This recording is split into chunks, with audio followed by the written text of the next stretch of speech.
Si AJ ay isang ordinaryong estudyante sa high school sa Japan, pero sa likod ng kanyang tahimik na buhay, bitbit niya ang matinding guilt dahil siya mismo ang naging dahilan ng pagkawasak ng mundo, bunga ng isang kahilingan na ginawa niya 10 taon na ang nakalipas.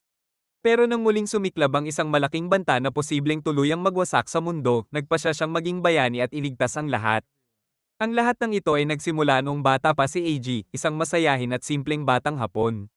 Araw-araw, nanonood lang siya ng cartoons at naglalaro sa labas. Pero isang araw, pag-uwi niya mula sa eskwela, isang pink-haired na babae ang biglang lumitaw sa kwarto niya. Dito niya nakilala si Daisy, isang kakaibang nilalang na literal na lumulutang sa ere na parang helium balon. Sinabi ni Daisy kay AJ na kaya niyang tuparin ang kahit anong hiling na gusto niya. At gaya ng isang tipikal na batang walang muwang, agad nakalimutan ni AJ ang golden rule na huwag makipag-usap sa estranghero. Sa halip, nagsimula siyang mag-isip ng hiling. Naalala niya ang paborito niyang kontrabida sa cartoon, isang villain na gustong sakupin ang buong mundo, pero ang tunay na layunin ay kapayapaan at kasaganaan para sa lahat. Na-inspire si AG. Kaya ang hiling niya kay Daisy ay simple pero mapanganib, gusto niyang sakupin ang buong mundo. At doon nagsimula ang lahat. Bigla na lang gumuho ang lupa, napiunit ang kalangitan, at lumabas ang mga halimaw na hindi kayang ipaliwanag ng tao.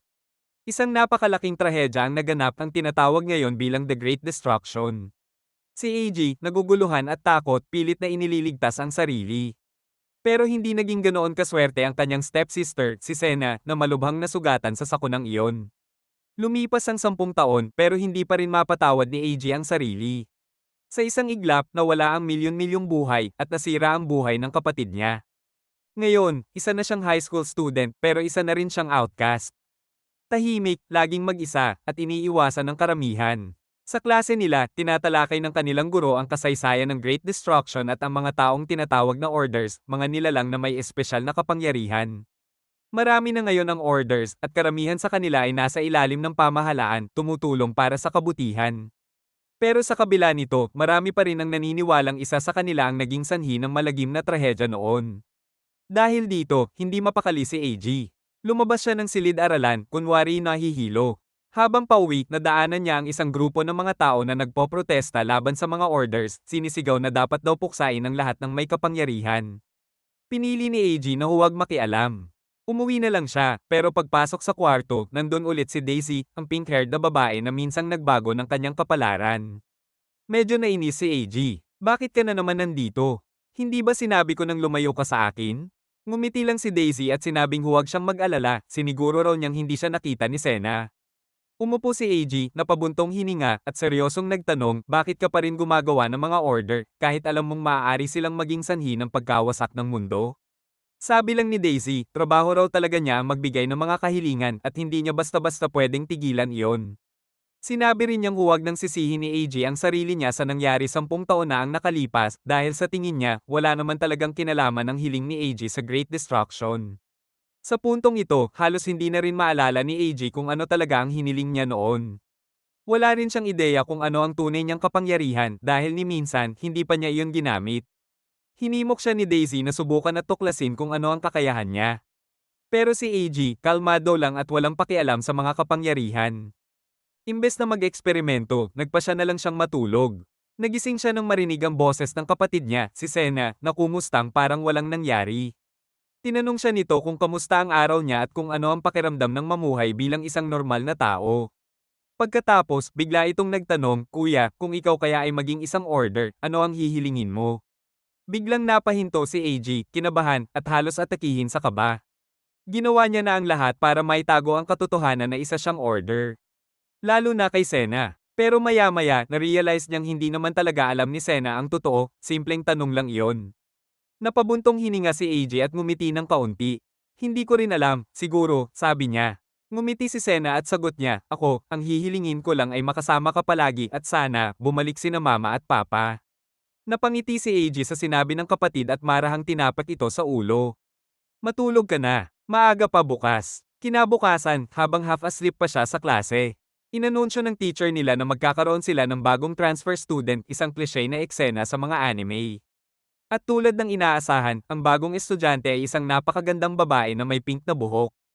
Ipinakilala niya ang sarili bilang Rin, at syempre, agad na napatulala si AG. Sa isip niya, ang ganda naman niya. Pagsapit ng gabi, habang papasok na siya sa bahay, bigla siyang tinawag ni Rin mula sa likuran. Nagulat si AG. Sabi ni Rin, kakalipat lang daw niya at nakatira siya sa unit sa itaas, kaso, naiwan niya ang susi at hindi makapasok. Medyo naalangan si AG, pero nang humingi si Rin ng tulong para makatawag sa locksmith gamit ang cellphone niya, agad naman siyang pumayag.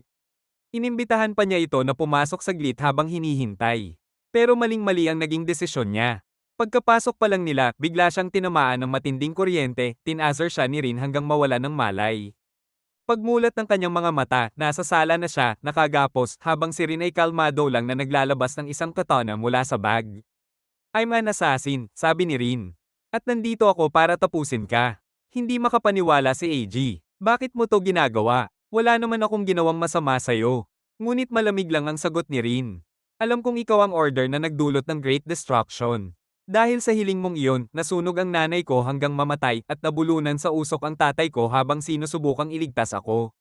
Huminga siya ng malalim, nakatitig sa kanya ng may galit at sakit sa mga mata. Matagal kong hinintay tong sandali, AG. 10 taon akong naghintay para makita ka at ngayong nahanap na kita, sisiguraduhin kong hindi ka na muling makakasakit ng kahit sino. Pagkasabi ni Rin ng kanyang mga huling salita, bigla niyang itinarak ang kanyang espada sa kamay ni AG. Napasigaw siya sa sakit habang bumagsak sa sahig at unti-unting namumula ng dugo ang sahig sa ilalim niya. Nakangiti si Rin. Malamig at walang awa. Ngayon, sabi niya, tatapusin ko na ang buhay mo. Habang itinataas niya ang espada para sa huling atake, nagsimulang magmakaawa si AG. Tama na, pakiusap, wala akong intensyong gawin yun, aksidente lang ang lahat. Pero bago pa man makagalaw si Rin, isang kakaibang liwanag ang sumiklab mula kay AG. Biglang naglaho ang espada mula sa kamay ni Rin at sa hindi maipaliwanag na paraan, ito mismo ang tumarak sa tiyan niya. Nanlaki ang mga mata ni AG, tulala sa nakikita. Dahan-dahang bumagsak si Rin sa sahig, duguan, habang naninigas si AG sa takot. Agad siyang tumakbo palabas ng bahay, sumisigaw ng tulong hanggang sa marating niya ang isang lumang templo malapit sa ilog. Huminga siya ng malalim, pilit pinapakalma ang sarili. Ako ba ang pumatay sa kanya? Ako ba ang dahilan kung bakit siya namatay? Bulong niya. Gusto na sana niyang sumuko at magpunta sa pulis, pero napaisip siya, kung gagawin niya yun, lahat ng ebidensya ay tuturo sa kanya. At kapag nalaman nilang isa siyang order, tapos na siya. Kaya nagpasya siyang magpahinga muna at mag-isip ng malinaw. Tinawagan niya ang kapatid niyang si Sena na kasalukuyang nasa ospital. Ang boses ni Sena ang tanging nakapagpakalma sa kanya. Sa huli, nagdesisyon siyang pumunta roon mismo para magpagamot at makita ito ng personal. Pagdating niya sa ospital, napansin niyang tahimik ang buong lugar. Walang nurse, walang pasyente, walang tao. Habang naglalakad siya sa madilim na pasilyo, bigla niyang narinig ang boses ni Sena, mahina, parang galing sa malayo. Sinundan niya yon hanggang sa makita niya si Sena nakaupo sa wheelchair, pero ang nagtutulak dito ay isang taong hindi niya akalaing makikita pa niya. Si Rin. Buhay. Nanlaki ang mga mata ni AG. Imposible, tinamaan kita sa tiyan. Dapat patay ka na. Ngumiti lang si Rin, kalmado at walang bakas ng sugat. Late ka na, AG, sabi niya habang naglalakad ng parang walang nangyari. Bago pa man niya maintindihan ang sitwasyon, bumukas ang pinto ng elevator. Lumabas ang dalawang lalaking armado ng baril, parehong nakatutok sa kanya. Habang itinulak ni Rin ang wheelchair papunta sa elevator, sinabi niya, hindi kita pwedeng patayin basta-basta, kaya isasama ko ang kapatid mo bilang seguro. At para lalo siyang saktan, bigla niyang sinaksak si Sena sa balikat. Kung hindi ka pupunta sa lumang gusali para harapin ako, mamamatay siya, malamig na sabi ni Rin bago pumasok sa elevator. Napahandusay si AG sa sahig, halos mawala ng ulirat habang unti-unting nagsasara ang pinto ng elevator. Samantala, nakatutok pa rin sa kanya ang dalawang armadong lalaki. Isa sa kanila, ang mas matandang gwardya, Bom Ulong, siya ang order na Some sa mundo 10 taon na ang nakalipas. Nagalit si AG. Sa sobrang emosyon, nawalan siya ng kontrol sa sarili at hinampas ang dalawang lalaki gamit ang malaking karatula sa tabi. Bumagsak ang dalawa, nawalan ng malay, at dali-dali siyang tumakbo palayo. Sa wakas, nakarating siya sa isang lumang garahe kung saan siya tuluyang nawalan ng malay. Pagmulat niya, naroon si Daisy. Huwag kang mag-alala, sabi nito. Hindi mo nawalan ng kontrol ang mga kapangyarihan mo. Gulong-gulo si AG. Hindi ko na maintindihan, akala ko patay na si Rin. Nakita kong tinamaan ko siya mismo. Tahimik lang si Daisy sandali bago ibinunyag ang totoo. AG, si Rin ay isa ring order. Nanlaki ang mga mata ni AG. Nasugatan siya ng malubha noong Great Destruction pero doon siya napili bilang order. Ang hiling niya noon ay magkaroon ng kapangyarihang magpagaling, regeneration. At dahil sa lakas ng kapangyarihang iyon, halos hindi na siya namamatay. Kahit gaano kalubha ang sugat, kaya niyang mabuhay muli. Tahimik si AG, gulat at takot habang unti-unting lumalalim ang pagkaunawa niya sa mundo ng mga order at kung gaano talaga ito kadelikado. Sinabi ni Daisy kay AG na kailangan niyang gamitin ang kanyang kapangyarihan kung gusto niyang magkaroon ng tsansa laban kay Rin. Pero mariing tumanggi si AG. Ayaw na niyang maging dahilan ng pagkamatay ng mga inosente gaya ng nangyari 10 taon na ang nakalipas. Ngunit hindi nakinig si Daisy. Hinawakan niya ang kamay ni AG at biglang may sinabing orasayon. Nilok ko ang kapangyarihan mo sa 0.01% ng totoong lakas nito, paliwanag niya. Ganyan, hindi ka mawawala ng kontrol. Pero kung gusto mong mailigtas si Senna, wala kang ibang pagpipilian kundi alamin kung ano talaga ang kapangyarihan mo. Napayuko si AG. Alam niyang tama si Daisy. Kaya't sa wakas, hinarap niya ang katotohanan, ang hiling na halos hindi na niya maalala. At doon niya naalala. Ang hiling niya noon ay ganap na kontrol sa buong mundo. Habang papalapit siya sa lumang gusaling pinagtaguan ni Rin, nakita niya ito nakatayo, kasama ang walang malay na si Senna, habang napapalibutan ng mga sundalong armado ng baril. Pagkakita kay AG, agad nag-utos si Rin. Barilin siya. At gaya ng mga sundalong sanay sa utos, sabay-sabay silang nagpaputok. Bumuhos ang bala, sumabog ang alikabok at halos hindi na makita ang paligid. Pagkatapos ng ilang sandali, pinaawat ni Rin ang mga sundalo. Ako mismo ang tatapos sa kanya, sabi niya. Pero nagulat siya nang biglang gumalaw ang sariling kamay niya at ginamit ang kapangyarihang pagpapagaling kay Senna. Nabigla siya, hindi maintindihan kung bakit niya yun ginawa. Habang humuhu pa ang alikabok, nakita niya si AG, walang kahit isang galos. Ang kakayahan ko, paliwanag ni AG, ay kontrolin ang isang lugar sa sandaling mapasailalim ito sa akin. Lahat ng nasa loob, sinusunod ako. Mula sa likod niya, lumitaw ang isang mabangis na nilalang, parang espiritu o ghoul, na may mga mahabang tentacle. Sa isang iglap, tumigil ang mga bala sa ere, at parang may kapangyarihang pumihil sa lahat ng sundalo. Isa-isa niyang pinakilos ang mga ito na parang mga manika, bago ginamit ang mga tentacle para hulihin si Rin. Sabihin mo, malamig niyang tanong, sino pa ang nakakaalam tungkol sa tunay kong pagkakakilanlan? Pero tumanggi si Rin. Wala akong sasabihin. At kahit anong mangyari, papatayin pa rin kita, pati ang kapatid mong iyon. Nagalit si AG. Napuno siya ng emosyon at ginamit ang kanyang tentacle upang saksakin si Rin. Sasakupin ko ang mundong ito, sigaw niya, at bubuuin ko ulit ito. Gagawa ako ng mundong mapayapa, para kay Senna, para sa kaligayahan ng kapatid ko. Tumawa si Rin, pero unti-unti iyong napalitan ng sigaw ng sakit ng utusan siya ni AG, bawal mo na akong saktan kailanman. At lalong bawal mong saktan ng kapatid ko. Pagkawala ng kapangyarihan, bumagsak si Rin sa sahig, nanginginig sa galit at kawalan ng pag-asa. Pero pilit pa rin siyang tumayo, kinuha ang kanyang espada, at tumalon mula sa balkonahe, diretso kay AG, handang tapusin ang laban. Ngunit nang halos tumama na ang talam ng espada sa leeg ni AG, bigla itong huminto, parang may nakahawak na hindi nakikita. Si AG ay kalmado lang, hindi man lang kumurap. Sinubukan ni Rin na itulak ang espada, pilit nilalabanan ng kapangyarihan ni AG, pero wala siyang magawa. Hanggang sa bumigay siya, lumuhod, at tuluyang napaiyak. Ang buong layunin ng buhay ko, sabi niya sa pagitan ng hikbi, ay patayin ng taong pumatay sa mga magulang ko. Pero ngayon, yun man, hindi ko na magawa. Tahimik si AG. Lumapit siya at marahang nagsalita. Kung ganun, siguro panahon na para maghanap ka ng bagong layunin. Maghanap ka ng bagay na magpupuno sa puwang sa puso mo, baka pag-ibig. Napatingin si Rin sa kanya, mapait ang ngiti. Walang magmamahal sa isang tulad kong baliw, sabi niya. Ngumiti si AG ng bahagya. Hindi totoo yan. Kung ako lang, hindi ko rin tututulang mahalin o pakasalan ka. Pero sa kasamaang palad, dahil sa kalokohan niya, bigla niyang na-activate ang kanyang kapangyarihan, at doon, sinaksak agad ni Ren si Eggy gamit ang isa pang tentacle na tila nagbubuklod sa kanila habang buhay. Tumayo si Ren at galit na sinabi, walang pwedeng manakit sa kanya dahil ako lang ang may karapatang pumatay sa kanya balang araw. Si Eggy naman, litong-lito sa klase ng relasyon na meron sila ngayon. Bigla na lang, may lalaking lumitaw sa itaas ng balkonahe, si Fran, na parang direktang lumabas mula sa Matrix movie.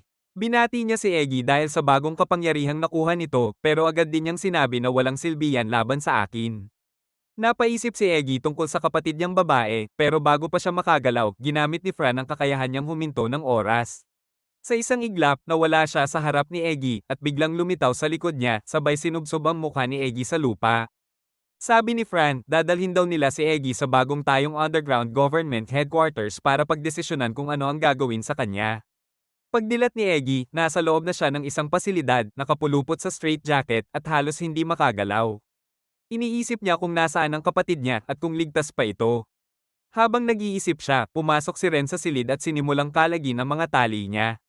Naguluhan si Eggy at tinanong kung anong ginagawa nito, pero agad siyang sinabihan ni Ren na manahimik. Dahil tinutulungan daw siyang makatakas. Tinanggal ni Ren lahat ng sinturon, binuksan ang pinto, at sa labas bumungad ang mga gwardyang patay, nakahandusay sa sariling dugo. Dumaan sila sa gitna ng mga bangkay at napansin ni Eggy na may pinulot si Ren, isang sirang kutsilyo. Ginamit niya ang kanyang kapangyarihan para buuin ulit ito. Hindi pa nakaka-react si Eggy, bigla na lang tumalon si Ren papunta sa leeg niya, handang patayin siya. Pero muli siyang napigilan ng kapangyarihan ni Eggy. Galit na sinabi ni Ren, ako lang ang pwedeng pumatay sa'yo. Wala nang iba. Pagkatapos ay sinabihan siyang sumunod kung gusto talaga niyang makatakas. Pumasok sila sa air duct at nagsimulang gumapang. Doon naisip ni Ren na baka may paraan pa para patayin si Eggy nang hindi direktang siya ang may gawa. Naisip niyang baka kung aksidenteng tamaan ng ligaw na bala, hindi mapoprotektahan ni Eggy ang sarili niya. Kaya bigla siyang lumingon at binaril si Eggy. Pero malas ni Ren, protektado pa rin si Eggy. Tumalbog ang bala ilang beses bago tuluyang tumama sa ulo ni Ren, patay. Pero hindi rin siya nagtagal na patay dahil ginamit lang niya ang healing spell niya at bumalik ulit na parang walang nangyari. Paglabas nila ng air duct, dumaan sila sa isang mapanganib na daan, kailangan nilang maglakad sa makitid na tubo para makatawid. Plano talaga ni Ren na mahulog si Eggy at mamatay, pero siya mismo ang nadulas at nahulog. Si Eggy, kalmado lang na nakatawid. Samantala, muling nabuhay si Ren at sumunod ulit sa kanya. Sa dulo ng daan, napunta sila sa isang koridor na puno ng traps para sa mga mananakop. Akala ni Ren ito na ang tsansa niya, pero sa huli, siya lang ang paulit-ulit na tinatamaan ng bawat patibong. Nadudurog, namamatay, at muling nabubuhay, habang si Eggy naman ay nakatayo lang sa malayo, tahimik na pinapanood ang lahat ng kalokohan ni Ren. Pagkatapos nilang makalabas sa madugong pasilyo, sa wakas nakalabas na sina Iggy at Ren sa pasilidad. Habang naglalakad, tinanong ni Iggy si Ren kung kailan ba niya titigilan ang balak nitong patayin siya. Ipinaliwanag niya na ang tanging dahilan kung bakit niya nakontrol si Ren ay dahil hindi niya kayang labanan ng isang immortal assassin ng mag-isa. Ngumiti lang si Ren, saka lumuhad at ginamit ang kanyang kapangyarihan para muling buhayin ang mga tuyong bulaklak sa paligid. Sabi niya, kahit anong mangyari, mananatili akong kasama mo dahil mag-asawa na tayo. Pero agad niyang dinugtungan. Pero hindi mo kailanman makokontrol ang puso ko. Sa isang iglap, tuluyan niyang binasag ang pag-asang meron pa si Iggy para sa isang normal na buhay. Pero sa totoo lang, mukhang gusto pa rin ni Iggy ang ganitong klaseng kabaliwan.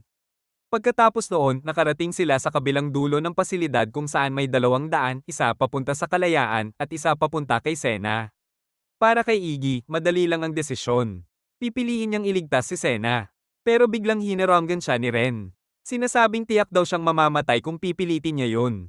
Ipinaliwanag ni Ren na ang kapangyarihan ni Fran ay time stop, kaya niyang huminto ng 3 bagay ng sabay-sabay. Kung haharapin ni Iggy si Fran, hindi siya makakagawa ng kahit ano. Pero kahit tutol siya, nagpasya pa rin si Ren na tumulong dahil wala na rin siyang ibang magagawa. Biglang lumabas ang isang grupo ng mga sundalo at tinutukan sila ng baril. Ginamit agad ni Iggy ang kanyang kapangyarihan, pinabagsak ang tulay na tinatayuan ng mga sundalo, sabay bagsak ang lahat. Kinuha ni Ren ang mga baril nila habang nagpatuloy si Iggy papunta sa pasilyo kung saan may 2 pang sundalong nagpapaputok ng bala. Pero parang wala lang kay Iggy, ginamit niya ulit ang kanyang kapangyarihan para ihinto ang mga bala sa ere, saka dumaan lang na parang walang nangyari. Pagpasok niya sa isang malaking silid, nakita niya si Sena, nakakulong sa isang kakaibang sleeping chamber. Agad siyang tumakbo palapit pero lumitaw si Fran, hamarang sa daraanan niya. Bago pa man sila magsimula ng laban, dumating si Ren at inihagis ang 3 granada kay Fran. Alam niyang mapipilitan si Fran na gamitin ang 3 time stops niya para iligtas ang sarili. Pero mautak si Fran. Tumalon siya sa ere, sinunggaban ang lahat ng granada, at mabilis na inihagis pabalik kina Iggy at Ren. Sabay silang sumugod, at doon na-realize ni Ren ang plano ni Fran. Gusto niyang pilitin si Iggy na gamitin ang kanyang kapangyarihan para pigilan ang pagsabog. Para magkaroon si Fran ng opening sa pag-atake. Pero hindi nagpatalo si Iggy. Hindi niya pinansin ang bitag, at tuloy-tuloy lang siya sa pagsugod. Nagulat si Fran, pero huli na. Alam niyang pareho silang mamamatay. At sa sandaling iyon, biglang may ikatlong tauhan na lumundag sa pagitan nila. Ginamit nito ang kanyang kapangyarihan, power of peace, para pilitin ang lahat na tumigil. Biglang natigil si Iggy at si Fran habang dahan-daang nahulog sa sahig ang mga granada, hindi sumasabog. Ipinakilala ng lalaki ang sarili niya bilang The Order, may kakayahang magpataw ng kapayapaan sa kahit kanino, literal na pinipigilan ng sinumang gumawa ng karahasan. Bago pa man makaintindi si Iggy sa nangyayari, dumating pa ang ilang mga tauhan, pinalilibutan siya mula sa lahat ng direksyon. Sumigaw si Ren kay Ag, sinasabihan siyang umatras dahil ang mga kaharap nila ngayon ay kabilang sa top 10 orders sa buong mundo. Nanatiling tulala si Ag, hindi makagalaw sa gulat habang lumapit sa kanya ang isa sa mga lalaking mukhang samurai at binati siya dahil pinatunayan daw niyang karapat-dapat siya. Pero laking gulat ni Ag nang malaman niyang pagsubok lang pala yon, isang test para makita kung karapat-dapat talaga siyang maging isa sa kanila. Litong-lito pa rin si Ag, kaya ipinaliwanag ng lalaking may puting buhok na nagngangalang Yoshi na nang sirain ng EEG ang lumang mundo. Isang bagong mundo ang ipinanganak, kasama na rito ang mga bagong orders. Upang pigilan ang tuluyang pagkawasak ng mundo, lumikha ang UN ng isang lihim na underground government na binubuo ng pinakamalalakas na orders para panatilihing balanse ang lahat.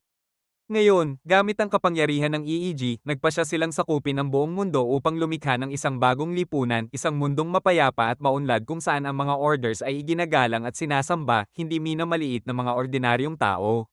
Nanlaki ang mata ni Ag sa narinig at tumingin siya kay Sena, pero sinabihan siya ni Yoshi na huwag mag-alala dahil si Fran ay ligtas na, napigilan daw ni Ag ang sakit sa dugo ni Fran sa tulong ng kanyang time stop ability, kaya may oras na siya ngayon para makahanap ng tunay na lunas. Ayon kay Yoshi, lahat ng ito ay katuparan ng mga pangarap ni Ag pero hindi siya kumbinsido. Ibinunyag ni Yoshi na nagdeklara na sila ng kalayaan sa ilalim ng pamumuno ni Iggy bilang hari, at nagdeklara na rin sila ng digmaan laban sa Japan. Nabigla si Ag. Tinanong niya, paano kung tumanggi akong sumama sa inyo? Ngumiti lang si Yoshi. Pwede naman, sagot niya. Pero tandaan mo, idineklara na namin ang digmaan gamit ang pangalan mo. At sinabi na rin namin sa buong mundo na ikaw ang responsable sa pagkawasak ng lumang mundo. Doon na pagtanto ni Ag na ginagamit lang siya, isang papel sa plano ng mga ito para sa world domination. At higit pa roon, ginawang bihag si Sena para siguraduhing hindi siya tatalikod. Maya-maya, ipinatawag si Ag sa War Council Room kung saan nakaupo na lahat ng orders, si Yoshi ang namumuno. Umupo siya sa kabilang dulo ng mesa habang nagsimulang magsalita ang isang babaeng apat ang mata na nagngangalang Mary. Inilatag nito ang plano nila para sa nalalapit na pag-atake. Napansin ni Ag na ipinapadala siya sa front lines ng walang dahilan. Tinanong niya, hindi ba delikado kung mismong hari ang nasa harap ng labanan? Pero ngumiti lang sila sa kanya. Sagot ni Mary, ang tunay na hari, dapat nangunguna sa laban. Sinubukan ni Ag magmungkahi ng ibang estratehiya, pero agad siyang tinanggihan ng konseho. Naiinis siyang napasigaw kay Yoshi, pero agad siyang pinatahimik ni Mary gamit ang kakaibang kapangyarihan, isang nakakasilaw na liwanag na parang flashlight. Matutong gumalang, sabi ni Mary, malamig ang boses. Tahimik ka na lang at magbihis ng maayos para sa meeting. Isa ka lang namang puppet, kaya huwag kang masyadong maingay. Galit na umalis si Ag at nagpalit ng damit, pero habang pabalik sa council room, nadaanan siya ng isang babaeng maikli ang buhok at kulay asol, na tahimik na iniabot sa kanya ang isang baril. Ayon sa aking divination, bulong ng babae, kakailanganin mo to, at malapit na. Nagulat si Ag, pero kinuha niya ang baril at nagpatuloy papunta sa silid. Pagdating niya, sinalubong siya ni Mary. Umupo ka, sabi nito. Ngayon, kakausapin na natin ang Prime Minister ng susunod na rehiyon. Nagkita-kita sila sa isang tawag kung saan sinabi ni Mary sa Prime Minister na lahat ng miyembro ng underground government ay kontrolado ng kapangyarihan ni Ag at na napipilitan lang silang magsagawa ng kudeta. Naiinis si Ag dahil sinisisi siya sa lahat ng nangyayari, pero pinili niyang manahimik alang-alang sa kapatid niyang si Sena. Bago pa makapagsalita si Mary, sumabat ang walang kwentang Prime Minister at sinabing manahimik siya, hindi raw niya pinaniniwalaan na nasa ilalim sila ng kontrol ni Ag. Para patunayan ito, inilipat niya ang broadcast sa isang silid na puno ng mga pamilya ng 10 miyembro ng 10 orders mula sa underground government. Ayon sa Prime Minister, kung totoo raw na kontrolado sila ni Ag, hindi nila magagawang kumilos o magrebelde.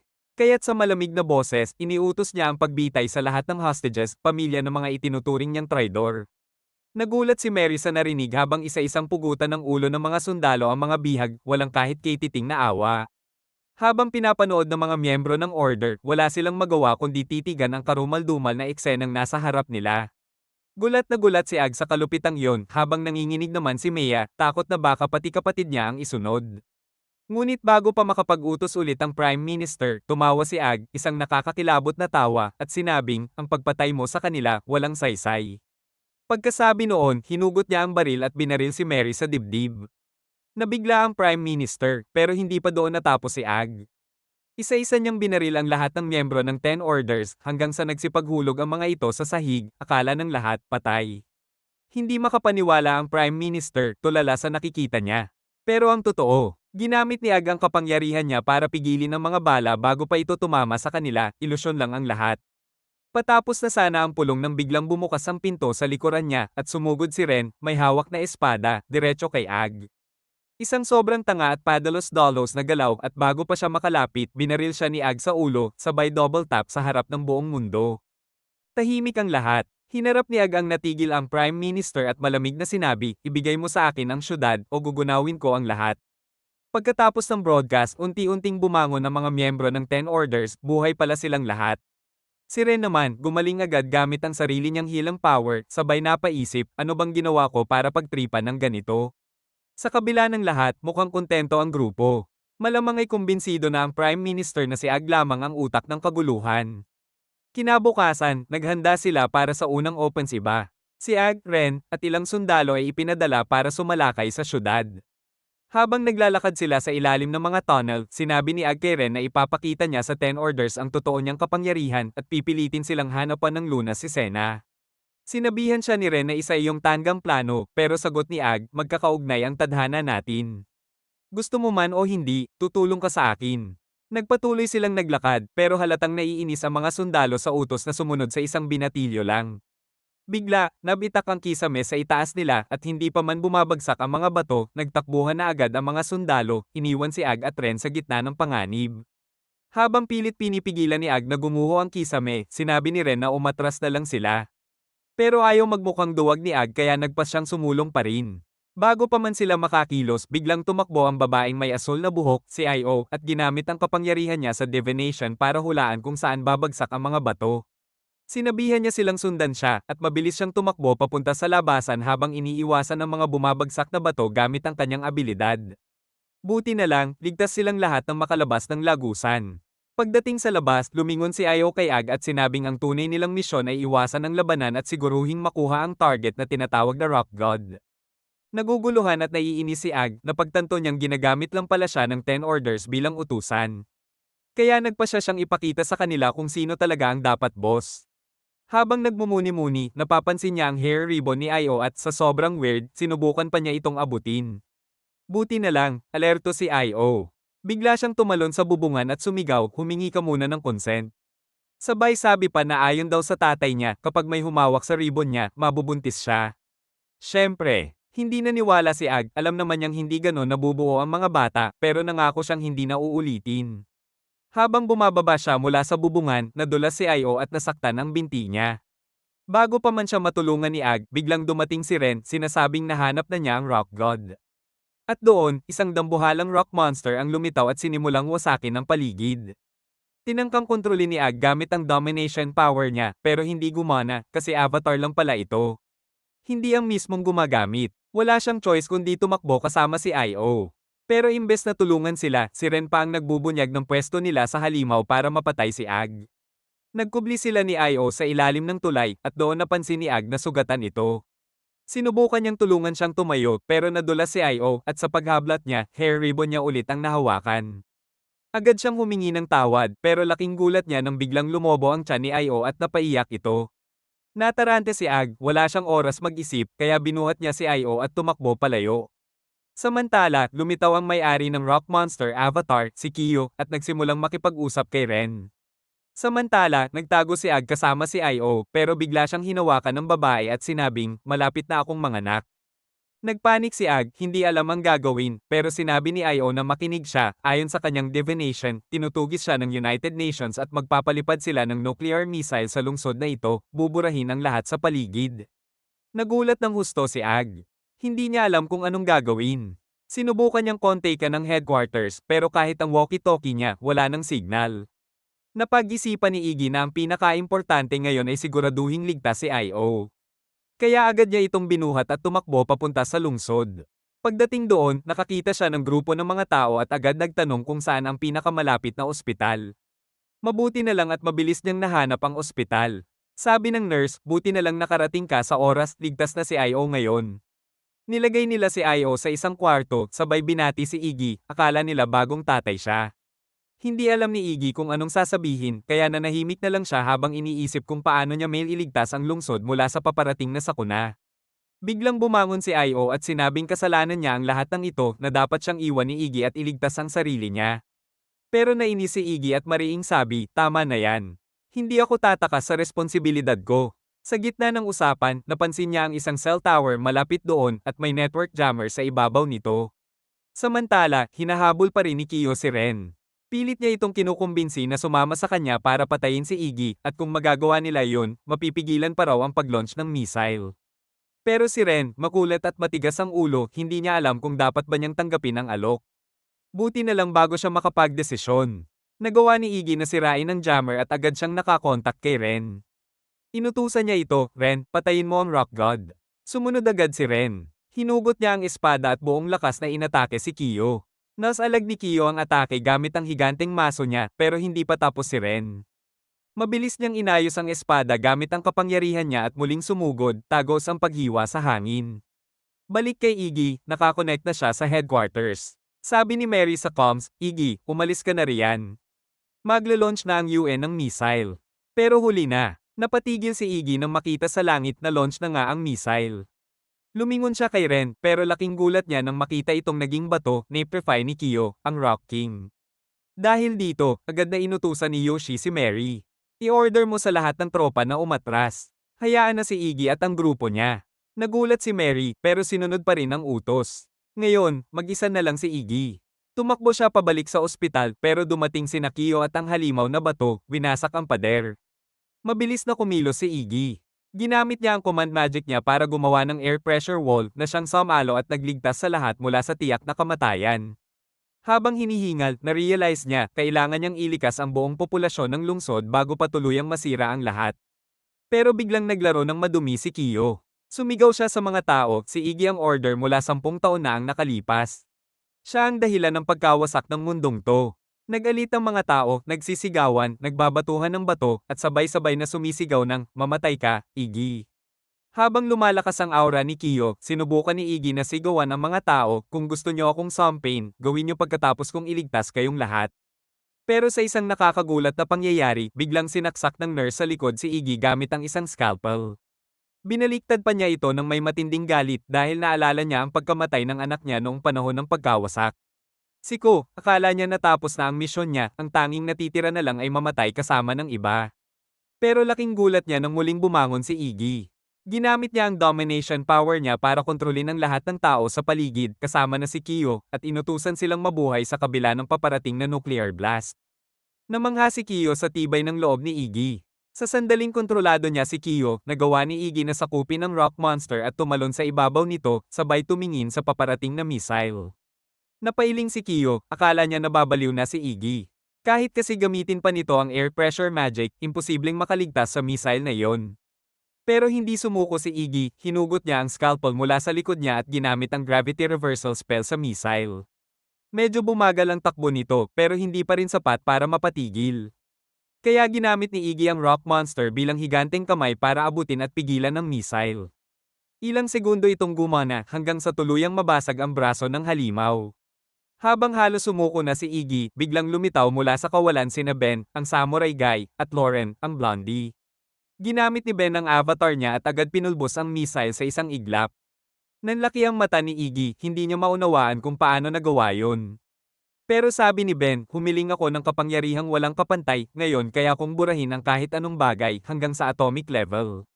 Nagngingit-ngit si Kyo at sinubukan niyang gamitin ang Rock God para tuluyang durugin si Iggy. Habang pilit niyang pinipigilan, umiiyak si Kyo, hindi mo kailanman mababayaran ang kasalanang ginawa mo noon, Iggy. Bago pa man siya tuluyang mawasak, biglang dumating sina Ben at Lauren para saluhin ang atake. Sabay sabi nila, hindi namin nakakalimutan, ikaw ang nagligtas sa mga pamilya ng 10 Orders. Habang naghahanda silang muli, nakatanggap sila ng babala, may panibagong missile na paparating. Agad tumindig si Iggy para harapin ito, pero nagsimula ng mag-disintegrate ang Rock God. Hindi siya papayag na matalo. Ginamit niya ang anti-gravity magic para pigilan ang missile habang sabay na pinoprotektahan ang mga tao mula sa mga gumuguhong bato. Sa mga sandaling iyon, nagsimulang magduda si Kiyo sa sarili. Na-realize niyang kahit lahat ay galit kay Iggy, patuloy pa rin itong lumalaban para iligtas silang lahat kahit kapalit ang buhay niya. Dahil dito, nagdesisyon siyang tumulong. Ibinuhos niya ang lahat ng lakas niya sa Rock God. Pero kahit ganun, hindi pa rin sapat. Sumigaw si Iggy, tulungan niyo ako. At sa tamang oras, isang emo order ang lumitaw, dala si Ren, at agad siyang inilapag sa tabi ni Iggy. Ginamit ni Ren ang healing magic niya para i-regenerate ang Rock God, at dahil doon, bumagal ng husto ang missile, sapat para si Ben ay makapag-final strike at tuluyang sirain ito. Nailigtas nila ang buong lungsod. Makalipas ang ilang araw, balik sa normal ang lahat. Tahimik, kalmado, at nagre-relax na lang ang grupo. Hanggang biglang tumakbo si Lauren papunta kay Iggy, hingal na hingal. Iggy, si Sena, gising na. Ginaisan siya ni Yoshi, at hinihintay ka niya. Si AJ ay sobrang galit nang malaman niyang kapag nagising si Sena, 6 na buwan na lang ang itatagal ng buhay nito. Dahil dito, nakipagkasundo siya kay Yoshi na panatilihin si Sena na nakapirmi sa oras habang hinahanap pa nila ang lunas para sa kanya. Galit na galit siyang pumasok sa kwarto, pero laking gulat niya nang makita si Sena na gising na, nakaupo sa wheelchair, at walang anumang reaksyon habang nakatingin lang sa kanya. Napuno si Eiji ng inis, agad niyang sinunggaban si Yoshi sa leeg at sumigaw, hinihingi ang paliwanag kung bakit niya sinira ang kanilang kasunduan.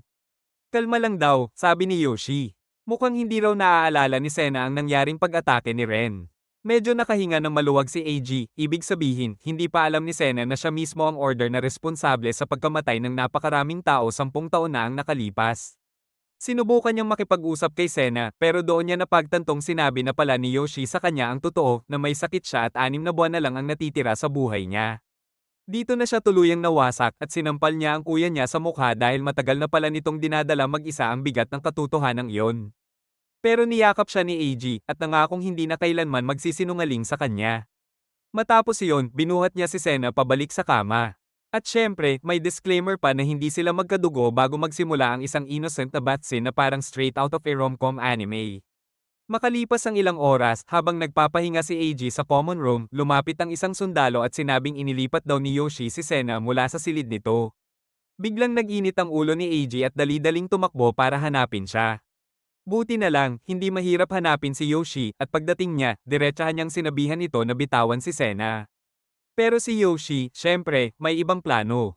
Sabi niya, hanggat hindi mo natatapos ang lahat ng misyon mo, magiging bisita ko si Sena. Naisip ni Eiji. Ibig sabihin lang nito, ginawang hostage ni Yoshi si Sena. Gamit ang kapangyarihan ng domination, sinubukan niyang kontrolin ang wheelchair ni Sena para mapalapit ito sa kanya. Pero sa gulat niya, ginamit din ni Yoshi ang sarili niyang kakaibang kapangyarihan at bumalik ang wheelchair kay Yoshi habang itinumba naman ang alalay nito si Eiji sa sahig. Mag-ingat ka, babala ni Yoshi. Hawak ko ang buhay ni Sena sa palad ko. Gawin mo ang ipinapagawa ko, sakupin mo ang Japan. Matapos ang Great Destruction, napunta raw sa kamay ng Yakuza ang buong lungsod ng Hiroshima. Dahil wala ng totoong gobyerno, sila na ang namuno roon. Pero para kay Eiji, mas madali lang yon, ginamit niya ang kapangyarihan ng domination para sakupin ang buong lugar. Isa-isa niyang tinalo ang mga Yakuza at ginawa silang mga sunod sa niya. Sa isang iglap, buong Hiroshima ay nasa ilalim na ng kontrol ni Eiji. Matapos ang mahabang araw ng trabaho, nagpa siya sina Iggy at Ren na magpahinga at maglibot sa syudad. Parang nagde-date lang sila, nagtitikiman ng pagkain ng isa't isa, naglalakad ng walang iniisip, at talagang nag-e-enjoy sa simpleng sandali na wala silang pakialam sa gulo ng mundo. Pero hindi nagtagal ang kasiyahan. Habang bumibili si Ren ng dagdag na pagkain, biglang may kakaibang lalaki na sumunggab sa kanya mula sa likod. Ginamit nito ang sariling mahika para alisin ang kapangyarihang inilagay ni Iggy sa kanya at agad siyang bumalik sa dati niyang anyo. Kasabay niyon, muling nagising sa loob niya ang apoy ng paghihiganti. Samantala, ang ilang Yakuza na naibalik na rin sa normal ay biglang hinabol si Iggy. Habang tumatakbo siya sa parke, pinapaputukan siya ng mga ito, kaya todo iwas siya kahit litong-lito kung ano na ang nangyayari. Hanggang sa bigla siyang makaharap ng isang lalaking may eye patch na nagsabing matagal na niyang hinihintay na makita ang order na Somaira sa mundo. Wala siyang ideya kung sino itong siraulong ito, pero bigla niyang napansin si Ren na lumalabas mula sa mga anino. Doon niya naramdaman na may mali dahil galit na galit ang mga mata ni Ren. Tumawa si eye patch, sabay sabi na wala na raw sa kontrol ni Iggy si Ren at malaya na siyang patayin ito. Alam niyang delikado yon, kaya sinubukan niyang gamitin muli ang kapangyarihan niya sa kanya. Pero hindi na ito umubra dahil may suot si Ren na espesyal na headphones, kaya hindi niya naririnig ang mga utos ni Iggy. Bigla siyang umatake. Paulit-ulit niyang hinahampas si Iggy gamit ang kanyang espada habang pilit itong umiiwas. Pero naubos din ang swerte niya nang tamaan ni Ren ang kanyang braso, naputol ito sa isang iglap.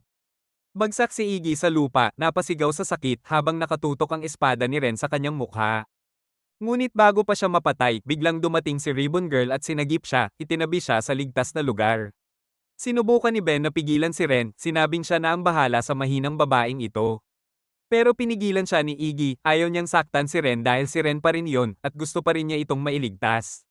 Tinawanan siya ni Han, sabay sabing tanga raw si Iggy, bakit daw siya lumalaban para sa mundong galit sa kanya. Pero sumingit si Io, sinabing kailangan na nilang tumakas dahil sobrang lakas ni Eye Patch. Hindi nila ito kayang labanan. Nagulat si Iggy at tinanong kung paano alam ni Io ang lahat ng ito.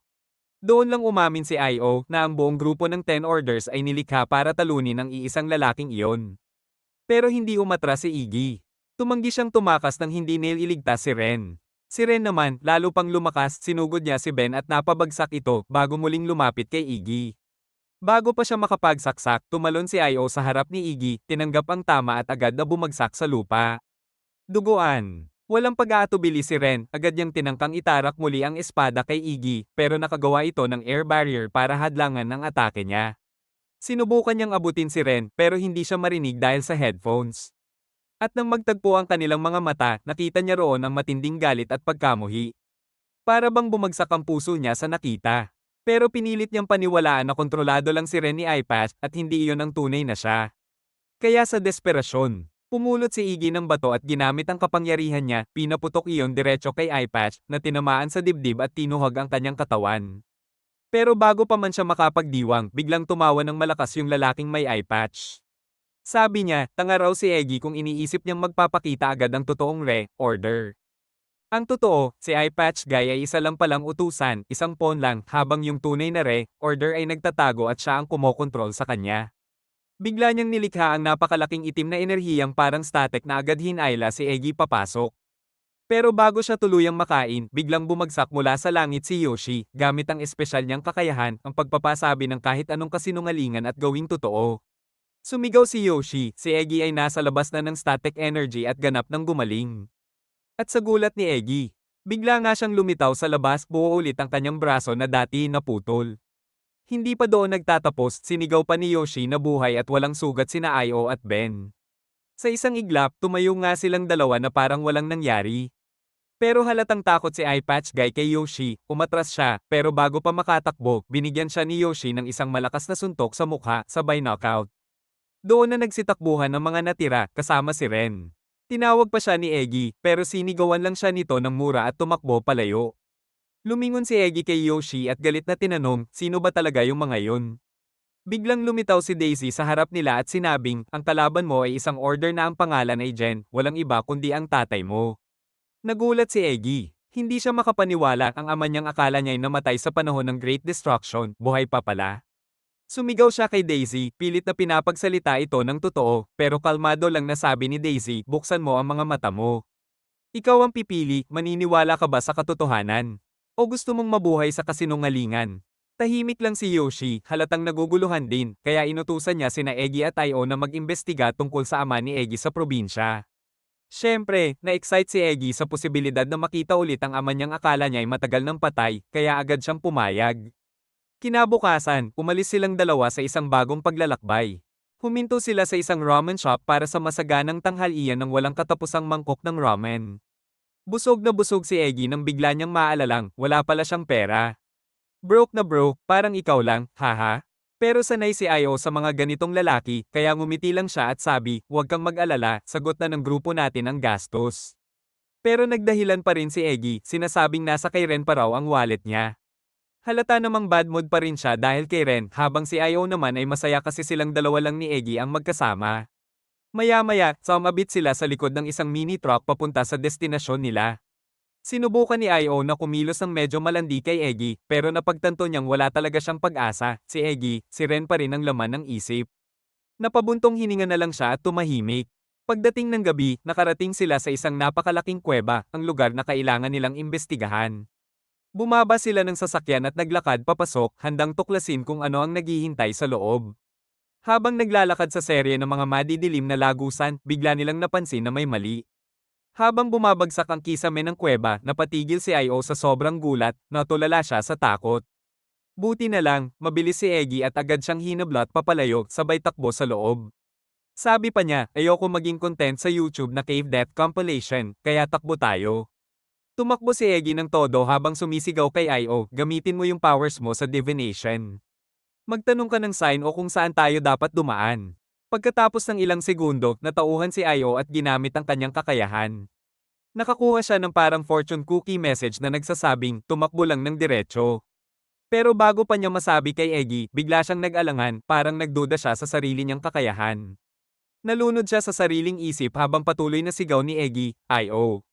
Ano gagawin natin? Sabihin mo na. Sa wakas, natauhan si Io at sumigaw, kumanan ka, Eggy. Diyan sa kanan. Agad na lumiko si Eggy papasok sa kanan at sandali, akala nila ligtas na sila. Pero saglit lang yun. Biglang gumuho ang lupa sa ilalim nila at parehong nahulog sina Eggy at Io sa isang madilim at malalim na ilog. Dahil sa gulat, nawala ng malay si Io at unti-unting lumulubog sa maruming tubig. Mabuti na lang, mabilis si Eggy, sinagip niya si Io at inahan sa pampang. Pagdating nila sa dalampasigan ng kuweba, nagising din si Io. Nagpatayo sila ng maliit na apoy para patuyuin ang kanilang mga damit habang nag-uusap. Habang nag-uusap sila, paulit-ulit si Eggy sa pagsasabi, kung nandito lang sana si Ren, mas madali siguro lahat. Nagsorry pa siya kay Io, sinasabing nadamay lang daw ito sa gulo niya. Doon na naubos ang pasensya ni Io. Tiningnan niya si Eggy ng masama at sumigaw, ang tanga mo, Eggy. Hindi mo ba nakikita kung ano yung nasa harap mo?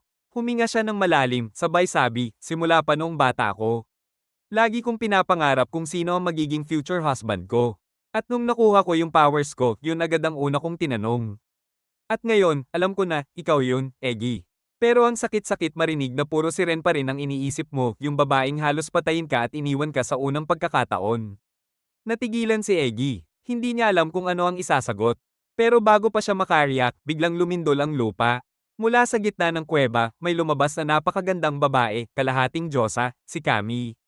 Kasama ang grupo ng mga avatar niya. Ngumisi si Kami at nanunukso, oy, kayo ha, baka gusto niyong kumuha muna ng kwarto bago magdrama. Namula si Io habang si Eggy naman ay biglang naalala ang sinabi ni Yoshi noon na tanging isang demigod lang tulad ni Kami ang may kakayahang pagalingin ang kapatid niyang si Sena. Kaya agad siyang lumapit at nagtanong, Kami, pwede mo bang tulungan ang kapatid kong si Sena? Pero malamig lang na sagot ni Kami, hindi. Nakakabagot yan. Pero sa kabutihan ng loob niya, kahit konti lang, nagbigay siya ng opsyon. Ganito na lang, sabi ni Kami, kung matatalo ninyo ako sa laro ng ball catch, baka pag-isipan kong tulungan siya. Simple lang daw ang rules, kailangang makuha ni na Eggy at Io ang bola mula kay Kami at sa mga avatar niya. May isang kondisyon lang, bawal gamitin ni Eggy ang powers niya para kontrolin ang bola mismo. Wala namang ibang pagpipilian si Eggy. Kaya pumayag siya at nagsimula ang laro. Ginamit niya ang kapangyarihan niya sa sarili niya, binigyan ng sarili ng kakayahang tumalon ng mataas. Pero kahit anong bilis at talon niya, hindi pa rin niya kayang sabayan ang bilis ni Kami o hulaan kung saan niya ihahagis ang bola sa susunod. Humingi siya ng tulong kay Ribbon at agad namang sinabi nito kung saan ihahagis ang bola. Pero kahit magkasama na sila, mabagal pa rin ang teamwork nila para talaga mahuli yung bola. Paulit-ulit silang nagtangka hanggang sa pareho silang mapagod at bumagsak sa lupa. Hingal na hingal, agad inalok ni Io ang hita niya bilang unan at pinunasan ng pawis ni Iggy. Sabi niya, kahit anong mangyari, hindi ako lalayo sa'yo. Lagi akong nandito hanggang sa mahanap natin ang lunas para kay Sena. Ramdam ni Iggy ang saya at lakas ng loob sa mga salitang yun. Kaya napagdesisyonan nilang subukan ng bagong diskarte, maghawak kamay habang hinahabol ang bola. Sa ganitong paraan, hindi na kailangang hintayin ni Iggy ang prediksyon ni Io, nararamdaman na niya mismo sa kamay nito. Mas bumilis ang kilos nila at unti-unti silang lumalapit sa bola. Pero kahit ganon, hindi pa rin nila ito mahuli. Pareho silang bumagsak muli sa lupa, habol hininga. Napagtanto ni Iggy na pareho na silang nasa hangganan ng lakas nila pero hindi siya pwedeng umatras ngayon. Kaya sinubukan niyang ibang taktika, ginamit niya ang avatar niya para hulihin ang bola. Nagkomento si Kami, interesting yan, pero duda akong gagana. Bigla na lang kumilos si EG at boom, nahuli niya ang bola bago siya bumagsak. Napagtanto ni Kami na ginamit ni EG ang avatar bilang pain para mailigaw siya. Pero fair play pa rin yun, kaya pumayag siyang sumama sa kanila para tulungan si Sena. Bago pa sila makabawi ng hinga, biglang may Australian surfer doon na dumating, dala ang isang malakas na agos ng tubig. Ginamit niya ang kapangyarihan niya para halos malunod silang lahat. Buti na lang, mabilis si EG at agad gumawa ng air barrier para protektahan sila, pero hindi sapat. Nagpalit ng scuba gear yung Aussie at sumisid pabalik sa tubig, dala ang isang spear gun. Sabi ni Kami, kailangan nilang mag-isip agad bago maubos ang hangin nila. Iminungkahi niya na pagsamahin nila ang mga avatar nila para makagawa ng mas malakas na bersyon. Kaya naghawak kamay sina EG at IO at naramdaman nila ang enerhiya na dumadaloy sa kanila. Biglang may bagong avatar na lumitaw, pinagsamang lakas ni na EG at IO. Nagawang hulaan ng avatar kung saan tatama ang sibat at ginamit ang kakayahan ni EG para pabagalin ito. Walang nasaktan. At para tapusin ang laban, ginamit ni Eggy ang kontrol niya sa mga isda sa paligid at pinaulanan ng mga ito ang Aussie block hanggang sa mawalan siya ng malay. Pagkatapos, tinali nila ito habang ipinaliwanag ni Kami na ang lalaking ito ay kasapi ng grupong SP6. Tinanong niya kung bakit sila hinahabol pero tumanggi itong sumagot, sa halip sumigaw siya, Daisy. Biglang lumitaw si Daisy mula sa kawalan at inilipat sila sa video call kasama ang lalaking may eye patch. Si Ran at ilang iba pang order members. Habang binabastos pa sila ng grupo, isa sa mga order biglang ginamit ang kapangyarihan niyang Dimensional Blade at tinaga sila direkta mula sa screen mismo. Akala ni EG na palabas lang yung atake, isang panakat lang. Pero sa gulat at takot niya, totoong lumitaw ang mga talam sa harap nila, diretso sa kanila para pumatay. Tumama ang atake kay Kami at agad siyang binawian ng buhay. Mabilis kumalat ang balita at narinig ito ni Yoshi. Agad siyang nagtungo sa punong himpilan kung saan naroon na si EG. Sinabi ni Yoshi kay EG na mahusay ang ginawa niyang pakikipaglaban at pagkatalo kay Kami sa laban, pero hindi iyon ang iniintindi ni EG. Galit niyang sinabi, Yoshi, gamitin mo ang kapangyarihan mo. Ibalik mo si Kami. Pero malungkot ang sagot ni Yoshi, huli na. Masyado nang matagal mula nang mamatay siya. Wala na akong magagawa. Pagkatapos, inutusan niya si EG na bumalik sa kanilang base dahil tapos na ang misyon niya. Pero nagreklamo si EG, paano ko makokontrol ang Japan kung lagi akong nakakulong sa headquarters? Nang maramdaman niyang hindi na siya pinapahalagahan ni Yoshi, napayuko na lang siya, iniisip na wala na siyang silbi. Biglang lumapit ang tinaguriang dollar store at tinapak siya sa likod. Sabi nito, kung gagamitin ulit ni Jem ang kapangyarihan niya para lumikha ng panibagong malaking pagkawasak. Wala na tayong male iligtas, pati si Sena, pati lahat. Nanlaki ang mga mata ni EG. Hindi siya makapaniwala, konektado pala ang tatay niya sa tinatawag na Great Destruction. Galit siyang humarap kay Yoshi at sumigaw, ano bang hindi mo sinasabi sa akin, ha? Idineklara niya, kahit mag-isa ako, pupuntahan ko si Ren at ililigtas ko siya. Pero bago pa siya makatayo, biglang pinigilan siya ni Yoshi, sinampal siya pabalik sa upuan. Sa malamig na boses, sinabi ni Yoshi, 10 taon na ang nakalipas. Noong panahong yun, researcher pa ako sa isang institusyon na pinamumunuan ng tatay mo. Noong panahon na yun, tahimik lang si Yoshi, isang nerd na addict sa research, hindi pa nakakalabas sa tunay na mundo. Si Jen, ama ni EG, ang senior at mentor niya, mabait, matalino, at palaging nakangiti. Pero dahil sa pagiging malapit nila, nagsimulang kumalat ang mga chismis na kaya daw laging pinapaboran si Yoshi ay dahil may kapalit sa likod ng pinto. Dahil doon, marami sa mga kasamahan nila ang nagsimulang kamuhian si Yoshi. Pero si Jen, kailanman, hindi siya iniwan. Palagi niyang sinasabi kay Yoshi na ipagpatuloy lang niya ang proyekto niya, isang espesyal na aparato na kayang gawing enerhiya ang kagustuhan o will ng isang tao. Naniniwala si Jen na magdadala ito ng kasiyahan sa buong mundo. Dapat mong ipagmalaki ang ginagawa mo, sabi niya kay Yoshi noon. At dahil doon, labis na humanga si Yoshi sa kanya. Pero isang araw, nagbago si Jen, pagpasok ni Yoshi sa opisina, madilim na ang paligid, puno ng mga bulaklak ang buong silid, at lahat ng siyentipiko sa pasilidad ay patay na, nakahandusay sa sahig. Nanginginig niyang tinanong si Jen kung anong nangyayari. Ngumiti lang si Jen at sinabi, masdan mo, Yoshi. Ito na ang katuparan ng pinakamalaking pangarap ko, ang sistemang kayang tuparin ang kahit anong hangarin ng isang tao. At doon ipinakita ni Jen ang bunga ng kanyang eksperimento, Daisy, ang parehong fairy na tinutupad ang mga hiling ng lahat.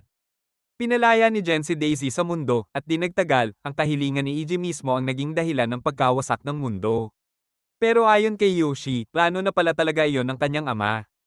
Hindi lang basta pagkawasak ang gusto ni Jen, kundi ang tuluyang paglipol ng buong mundo para maibalik niya ito sa anyong gusto niya mula sa simula. Katulad ng nangyari sa kanyang nawasak na nayon. Sinabi ni Yoshi kay Agi na kapag nakuha siya ni Jim, tiyak na muling mangyayari ang isang malaking sakuna at sa pagkakataong ito, makukumpleto na ni Jim ang kanyang misyon. Galit na galit si Yoshi, sinasabing hindi niya hahayaan na mangyari iyon muli. Pero dahil sobrang intense na ng eksena, tinulak siya ni Iggy, sabay sabi na nagmumukha na itong eksena sa isang violent BL drama. Pagbalik ni Iggy sa kanyang silid, nagdesisyon siyang kausapin si Daisy, sigurado siyang alam nito ang buong katotohanan. Bigla itong lumitaw sa kwarto niya, pero bago pa siya makapagtanong, sinabi ni Daisy na gusto raw siyang makausap ni Ren. Habang nag-uusap sila, sinimulan namang lusubin ng mga miyembro ng PS6 ang headquarters ng organisasyon ni Yoshi. Ang misyon nila, hulihin si Sena, ayon sa plano ni Jen, ngunit lumalabas na double agent pala si Ren. Agad niyang binalaan si Agi tungkol dito. Kaya mabilis itong tumakbo papunta sa council room para ipaalam sa buong team ang nangyayari. Mabilis ring nagpadala si Yoshi ng pangharang sa mga mananakop pero sinabi ng lalaking may eye patch na iwasan muna ang labanan, mas mahalagang makahanap ng paraan para makatakas. Dumating muna ang peacekeeper, ginamit ang kakayahan niyang patahimikin ang kalaban. Pero dahil ayaw talagang makipaglaban ng intruder, hindi ito tinabla ng power niya. Saka naman dumating ang four-eyed secretary at binaril ang intruder, sumabog ang ulo nito. Pero agad itong nag-regenerate. Sinabi ni Eyepatch sa kanya na tanggalin ang salamin ng babae dahil kung hindi niya nakikita, hindi niya magagamit ang kanyang kakayahan. Pinadala ng intruder ang kanyang goblin companion para nakawin ang salamin, habang inutusan naman ni Yoshi ang secretary na paputukan ayon sa mga direksyong ibibigay niya. Kasabay nito, binigyan din ni Eyepatch ng sariling direksyon ang intruder kung paano iiwasan ang mga bala. Habang sunod-sunod ang pagpapaputok ng four-eyed secretary ayon kay Yoshi. Lahat naman iyon ay naiiwasan ng intruder dahil tama ang mga utos ni Eyepatch. Doon na pagtanto ni Yoshi, sinusubaybayan pala sila ni Ren. Kaya alam ng intruder ang bawat galaw nila. Dahil dito, nagbago agad siya ng taktika at sinabi kay Iggy na siya na ang Ma'am-Uno. Habang inuutusan ni Iggy ang secretary na barilin ng intruder, sinabi ni Eyepatch dito na magtago siya sa likod ng pinto. Pero sa hindi inaasahang sandali, naroon na pala ang isang grupo ng mga sundalo at sabay pinasabog ang kawawang tao gamit ang rocket launcher. Napahalakhak si Yoshi sa tagumpay ng kanyang plano. Ipinadala niya kasi ang utos sa control room para mag-deploy ng mga sundalo sa bawat pasukan nang hindi gumagamit ng radio o komunikasyon. Pero, gaya ng dati, 4 na hakbang na pala ang lamang ni Jen. Ang intruder ay decoy lang pala. Ang tunay na salarin ay si Frank, ang time stopper, na siyang dumampot kay Sena at tumakas palabas ng headquarters. Habang napagtatanto ni Iggy at Yoshi ang nangyari, bigla silang nakatanggap ng video call mula kay Jen. Sinabi nito kay Yoshi, sobrang tutok ka sa ginagawa mo kaya hindi mo nakikita ang mga bagay sa paligid mo. Yan ang dahilan kung bakit lagi kang nabibigo. Nagmumura si Iggy, sabay sigaw, anong trip mo, Jen? Bakit mo kinidnap si Sena? Sagot ni Jen na ginagawa lang niya ang tungkulin niya bilang ama, ang alagaan ng kanyang anak.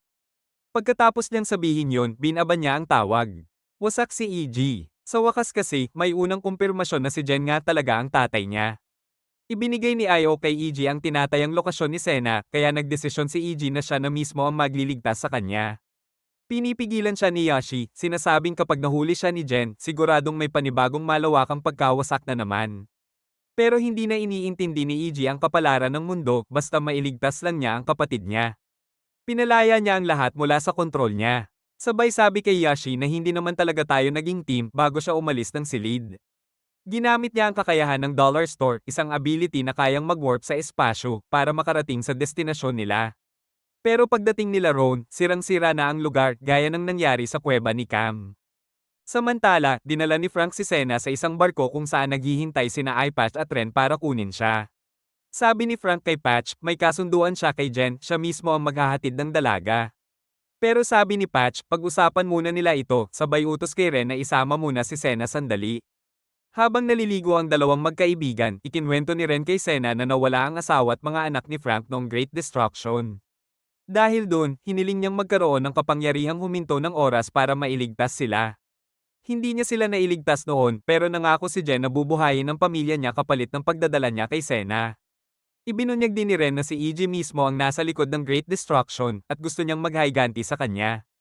Tinawag ni Sena na half-baked ang plano ni Ren kung papatayin lang si EG. Sabi niya, kung talagang gusto niyang saktan si EG, mas mabuting siya, si Sena, ang patayin, dahil mas masasaktan si EG sa ganon. Pero agad din niyang dinugtungan, hindi siya mamamatay ng ganon-ganon lang. Dahil may sarili rin siyang mga plano. Habang nangyayari ito, biglang nagtaksil sina iPatch at ang mga tauhan niya kay Frank at pinaputukan siya. Wala siyang magawa kundi magtago dahil hindi niya kayang pigilan ng lahat ng sabay kahit may kapangyarihan siya.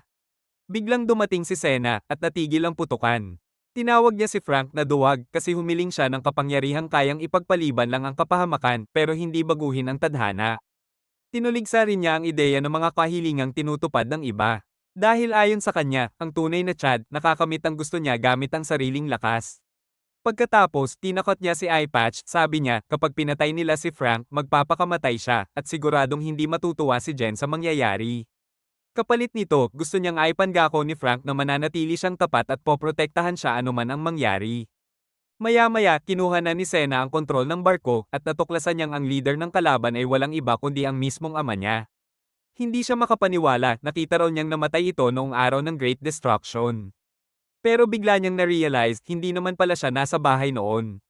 Ibig sabihin, peke ang mga alaala niya. Sa kabilang banda, nadiskubre ni Yashi kung ano ang totoong plano ni Jen, ipinaliwanag niya sa team na tina-target ni Jen ang 5 mahalagang shrines na bumubuo ng isang reverse pentagram. Samantala, dinala ni Eyepatch sina Sena at ang dalawa niyang tauhan sa isang hotel at sinabing maghintay lang sila doon. Ipinahayag niya na malapit na nilang ipaalam sa buong mundo na si Ig ang totoong dahilan ng Great Destruction 10 taon na ang nakalipas at oras na mangyari yun, buong mundo ang hahabol sa kanya.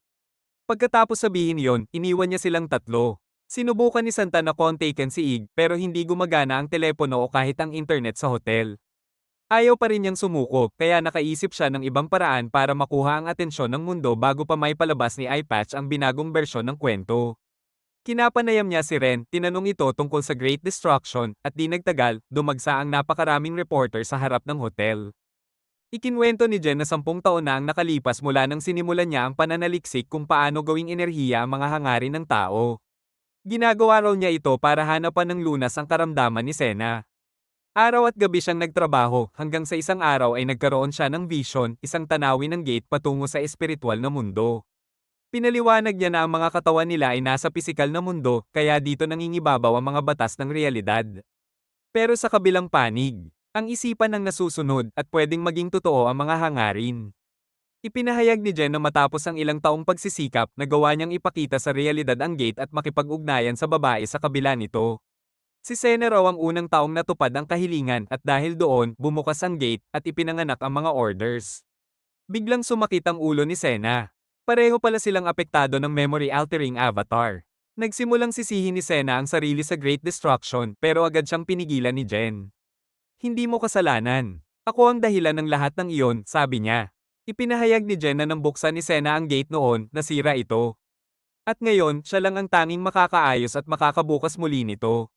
Sa sandaling iyon, lumitaw ang maliit na avatar na nasa ulo ni Sena. Ginamit ni Jen ang kanyang kapangyarihan upang wasakin ito at pilit na ibinalik kay Sena ang lahat ng kanyang alaala. Pagkabawi ng kanyang mga alaala, naalala ni Sena ang katotohanan, siya, at hindi si AG, ang unang pumasok sa mental world. Agad bumukas ang gate. Saktong dumating si Ren, nakalaya na mula sa bilangguan. Pero bago pa siya makagalaw, tinamaan siya ng avatar ni Jen, isang malakas na sampal na agad siyang nawalan ng malay. Samantala, hirap na hirap ang puwersa ni Yashi sa pakikipaglaban kay Jen, pero biglang dumating si AG, kasama si IO, na lumipad papasok sa base sa pamamagitan ng bubong. Niligtas niya ang babaeng may 4 na mata mula sa isang nakakatakot na matandang kalaban at dali-daling tumakbo papunta kay Sena, hindi na nag-aksaya ng oras. Natagpuan niya si Sena na walang malay sa loob ng isang sleeping pod. Hinawakan niya ito at mahina niyang sinabi, ililigtas kita, pangako. Pero lumitaw si Jen, kalmado pa rin, at sinabing, hindi mo na kailangang gawin yan. Pumayag na si Sena na makipagtulungan sa akin. Dahil sa kanya, mabubuksan natin ang pinto patungo sa mental world at matutupad na ang lahat ng kagustuhan ng sangkatauhan. Tinanong siya ni AG, paano kung magkasalungat ang dalawang kagustuhan? Doon lumitaw si Daisy, nang umiti at sinabing, hayaan mong ipakita ko sa iyo ang sagot. Ginamit niya ang kanyang kapangyarihan at ipinakita kay AG ang isang mundo kung saan malusog si Sena at masaya silang magkasama. Nagulat si AG sa nakita niya. Pagbalik niya sa katinoan, ipinaliwanag ni Daisy na kapag may dalawang kahilingan na nagsasalungatan, isang parallel world ang malilikha para matupad ang pangalawang wish. Sa bagong mundong iyon, kapag muli na namang nagbanggaan ang dalawang wish, panibagong mundo na naman ang lilito at paulit-ulit itong mangyayari hanggang sa lahat ay makuha ang gusto nila. Sinabi ni Jen kay AG na tigilan na niya ang pakikipaglaban dahil ginagawa niya ito para sa kapakanan ng sangkatauhan. Dagdag pa niya, sa ganitong paraan, makakamit ni AG ang pangarap niyang gawing malusog ang kasalanan, isang mundo kung saan natutupad ang bawat hangarin. Pero tutol si AG. Sabi niya, kung may mangyaring masama sa ibang universo, hindi iyon totoo. Sagot naman ni Jen, totoo iyon, gaya ng pagkakatotoo natin ngayon. Pero gaya ng isang taong ayaw umintindi sa multiverse theory, hindi pa rin makapaniwala si AG. Lumapit siya kay Sena at ginayos ito para sabay silang umuwi, pero bigla siyang pinigilan ni Sena. Huwag mong sirain ang plano ni Papa, sabi nito. At sa gulat ni AG, bigla siyang sinaksak ni Sena. Habang nanginginig, narinig niyang sabihin ni Sena na siya ang tunay na dahilan ng Great Destruction 10 taon na ang nakalipas. Gulat na gulat si AG. Tinanong niya si Sena kung bakit niya ito ginagawa pero inulit lang ni Sena ang sinabi niya. Hindi makapaniwala si AG hanggang pati si Jen ay nagsabing totoo nga si Sena ang responsable sa malaking sakuna noon. Hindi pwede, sigaw ni AG. Ako mismo ang nakakaalala, ako ang may kasalanan. Doon lumitaw si Daisy at pinaalalahanan siyang sinabi na nito noon pa, mali ang mga alaala niya. Pagkasabi niya nito, biglang lumitaw ulit ang maliit na avatar sa ulo ni AG, pilit nitong pinapalimutan sa kanya ang lahat. Ngunit sabi ni Jen, dahil lumitaw ang avatar sa pisikal na anyo, ibig sabihin ay hindi na nito kayang pigilan ang mga tunay na alaala. Kaya nagpa siya si Jen na ipaalala ng sapilitan kay AG ang katotohanan. Naalala mo ba kung ano ang wish ni Sena 10 taon na ang nakalipas? Tanong ni Jen, biglang bumalik ang mga alaala. Naalala ni AG, ang tanging hiling ni Sena ay ang mapamahalaan ang mundo para makasama niyang masaya ang pamilya niya magpakailanman. Dahil inosente at dalisay ang hangarin niya, iyon ang naging pinakamakapangyarihang abilidad. Pero bata pa noon si Sena, hindi niya ito nakontrol. Kaya naganap ang Great Destruction. Nasira ang lahat at nabalot siya ng matinding pagsisisi. Habang si Jen, bagaman nagulat sa laki ng kapangyarihang hiniling ni Sena, natuwa siya dahil nabuksan na ang gate. Ngunit habang lumulubog si Sena sa guilt, nagsimulang magsara muli ang gate. Pilit siyang pinakalma ni AG, sinabing hindi niya kasalanan. Pero walang salitang nakapagpagaan sa loob ni Sena. Doon sinabi ni Daisy kay AG na siya na ang gumawa ng wish. Kaya nagpa siya si AG na akuin ang lahat ng kasalanan ni Sena. Dahil sa wish na iyon, nagkaroon siya ng avatar na may kakayahang nakawin ang mga alaala at kapangyarihan ni Sena. Binago rin niya ang mga alaala ng kanilang mga magulang para walang makaalala ng nangyari. At gumana ito hanggang ngayon. Ngayon, habang nauunawaan na niya ang katotohanan, unti-unting naglaho ang avatar at bumagsak si AG sa lupa, balot ng kawalan at desperasyon. Sinabi ni Ka na noong panahong iyon, muntik nang maghiwalay ang kanilang mga magulang pero ayaw niyang mangyari yon. Kaya sinubukan niyang sakupin ang buong mundo, umaasang mapipilitan silang manatili bilang pamilya. Pero hindi niya nakontrol ang kapangyarihan niya at sa halip, nawasak niya ang buong mundo. Ngayon, ipinahayag ni Ka na kailangan niyang akuin ang responsibilidad sa nagawa niya. At ang tanging paraan para magawa yon ay tulungan ng kanilang ama na likhain ang isang mundong matutupad ang lahat ng kahilingan ng tao. Pero sinabi ni Ag na hindi niya dapat gawin yun dahil magiging palsipikado lang ang mundong yun. Sagot naman ni Sena, hipokrito ka. Dahil sa loob ng 10 taon, puro kasinungalingan ang buhay ko, dahil sa'yo. Sabi niya, kahit kasinungalingan ng mundong gagawin niya, natutunan niyang kahit ang mga kasinungalingan pwedeng magdulot ng kaligayahan. Sinabi pa niya na masaya siya dahil lagi siyang inaalagaan ni Ag at gusto niyang ibahagi ang kaligayahang yun sa buong mundo. Hindi na alam ni Ag ang isasagot. At bago pa siya makapagsalita, hinalikan siya ni Sena bago ito tuluyang umalis para likhain ang bagong mundo. Sinubukan ni Ai na pigilan siya gamit ang kapangyarihan niya pero hindi napapayag si Sena na mangyari ulit yun. Bigla niyang pinutol ang kamay ni Ai at nahulog si Iggy mula sa tulay. Sa pagkawala ng huling humahadlang, ginamit ni Jen si Sena at ang avatar nito para buksan ang gate. Samantala, bumagsak si Iggy sa ibaba ng gusali kung saan siya natagpuan ni Ren na agad siyang pinagaling. Narinig ni Ren ang lahat at ngayon alam na niyang hindi si Iggy ang may kasalanan sa Great Destruction. Hinailan niya si Iggy at sinabing, tayo na, kailangan nating iligtas si Sena. Pero si Iggy, parang wala ng kaluluwa. Wala na siyang lakas o dahilan para lumaban. Biglang napaiyak si Ren. Nagsimula siyang magsisi sa lahat ng pagtatangka niyang patayin si Iggy matapos malaman ng totoo na hindi pala ito ang pumatay sa mga magulang niya. Humingi siya ng tawad, kinuha ang piraso ng basag na salamin at sinaksak ang sarili niyang mata bilang paghingi ng tawad. Pagkatapos, sinabi niya kay Ag, gagawin ko ang kahit ano para sa'yo. Pero maya-maya, sinuntok-suntok niya si Iggy, sinasabing bumangon siya, kailangan nilang iligtas si Sena. Pero sagot ni Iggy, wala na akong rason para lumaban. Sabi niya, tinanggihan siya ni Sena, kaya wala na siyang karapatang pigilan ito. Tinanong siya ni Ren, papayag ka na lang ba? Hahayaan mong mamatay si Sena? Pero nanatiling tahimik si Iggy. Kaya sigaw ni Ren, kung mahal mo talaga siya, hindi mo siya hahayaang mamatay kahit kamuhian ka pa niya.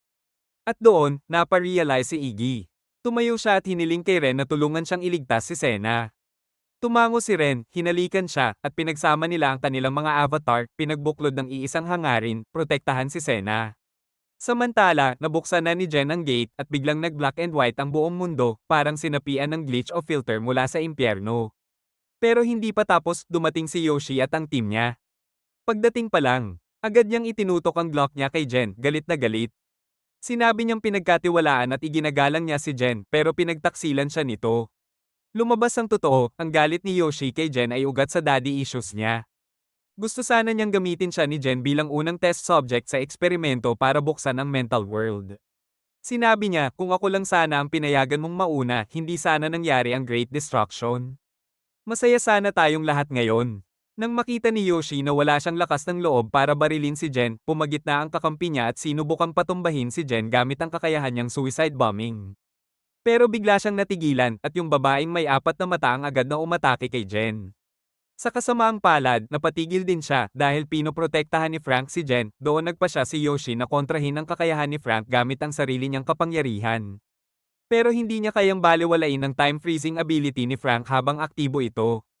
Kaya nagbago siya ng target at binaril si Sena.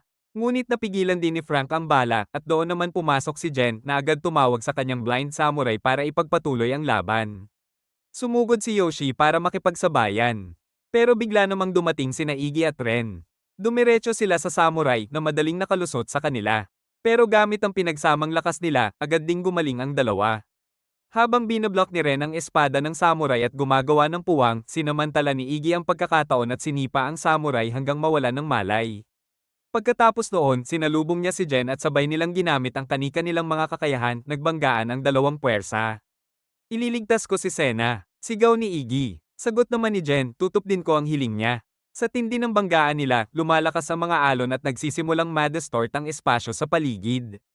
Sinabi ni Jen kay Iggy na tanggapin na ayaw talagang magpaligtas ni Sena. Ayon kay Jen, kahit mailigtas pa niya ito, mabubuhay lang daw siya ng 6 na buwan at kamumuhian pa siya ng buong mundo. Pero hindi nagpatinag si Iggy. Sabi niya, nagsasakripisyo si Sena dahil akala nito pabigat lang siya sa pamilya dahil sa sakit niya. Buo ang loob ni Iggy na hindi siya iiwan ni Sena sa oras ng pinakamatinding sakit. Pinanindigan niya na mas mabuting iligtas ang totoong Sena kaysa hayaang lahat ay mabuhay lang sa huwad na mundo ng mga kahilingan. Tinawag pa niya si Jen, sinabing hindi niya talaga iniintindi ang kagustuhan ni Sena, kundi isa lang siyang siyentipiko na gustong tapusin ang eksperimento niyang pumalpak 10 taon na ang nakalipas. Biglang sumugod si Iggy at pinatumba si Jen ng isang malakas na suntok. Nakita ni Yoshi ang pagkakataon at sinabi sa low-budget Orochimaru na buksan ang portal sa harap mismo ni Frank. Binaril niya ito mula roon, alam niyang 3 beses lang kayang gamitin ni Frank ang time stop at hindi na niya mapipigilan ang bala. Tulad ng inaasahan, tumama ang bala sa ulo ni Frank at napatay siya agad. Nawala ang epekto ng time freeze at bago pa tumama kay Sena ang isa pang bala, isinakripisyo ni Jen ang sarili para mailigtas siya. Nahulog siya mula sa tulay, iniiwan si Sena kay Iggy na agad sumugod para iuwi siya. Pero habang magkahawak sila ng kamay, bigla niyang naramdaman ang pagdating ng Diyosa ng mental world sa kanilang mundo. Mula sa malaking gate, lumabas ang higanteng kamay, ikinagulat ng lahat. Sinubukan nilang pigilan, pero dahil siya ang pinagmumulan ng lahat ng kanilang kapangyarihan, walang bisa ang mga ability nila laban sa kanya. Nang madampi ng kamay ang samurai, agad itong nag-disintegrate. Pagdampi naman sa tulay, unti-unting naapektuhan ng kapangyarihan ng Diyosa ang buong mundo. Pagkatapos ng kaguluhan, biglang dumating si Big Ben at inatake ang higanteng kamay gamit ang kanyang avatar. Pero sa mismong sandaling daw maikit ito sa nilikha niyang Diyosa, naglaho agad ang avatar niya. Kasunod noon, isang babaeng kalaban na may maitim na kutis ang gumamit ng kapangyarihan niya para tumawag ng isang higanteng rock hand at sa wakas, kahit sandali, napigilan nila ang Diyosa. Pero alam ng lahat na pansamantala lang yun. Kapag hindi nila tuluyang mapigilan ang Diyosa, muling mabubuo ang mundo ayon sa kagustuhan ni Jen, biglang nagkaroon ng ideya si Iggy. Tinawag niya si Daisy at pinaalala niya rito na dati, nilimitahan nito ang kapangyarihan niya hanggang 1,000 bahagi lang ng kabuoang lakas niya. Tinanong ni Iggy, anong mangyayari kung ibabalik mo sa akin ang buong lakas ko? Sumagot si Daisy, kapag nagamit mo ang full power mo, kaya mong kontrolin ang lahat ng bagay sa mundong ito, pero kapag hindi mo na kontrol, sisirain mo rin ang mundo. Hindi nagatubili si Iggy. Handa akong suungin ng panganib, sabi niya. Ibinigay ni Daisy ang buong kapangyarihan sa kanya. Agad na ginamit ni Iggy ang lakas na iyon at hiniling, gawin mong isang mundong masaya si Sena. Sa isang iglap, nagbago ang buong mundo ayon sa kanyang kahilingan. Ang avatar ni Iggy ay sumugod at inatake ang Diyosa, binali ang kamay nito at pinabalik siya sa mental world bago tuluyang isinara ang gate. Sa pagsasara ng lagusan, naputol ang koneksyon ng dalawang mundo. At nawala ang mga kakayahan ng lahat ng orders. Maya-maya, lumabas na rin sa mundo ang katotohanan tungkol sa tinaguriang Great Destruction. Sa kabalintunaan, naging pinakamalaking PR stunt ito sa kasaysayan. Ang dating kinatatakutang kontrabida na si Iggy, ngayon ay tinitingala na bilang bayani ng mundo, ang taong nagligtas sa lahat. Sa wakas, bumalik ang kapayapaan. At si Iggy ay namuhay ng payapa kasama sina Ren, Io, at Sena, na ngayon ay ganap ng gumaling, wala na ang kanyang sakit, at malaya na siyang mabuhay sa mundong pinangarap ni Iggy para sa kanya.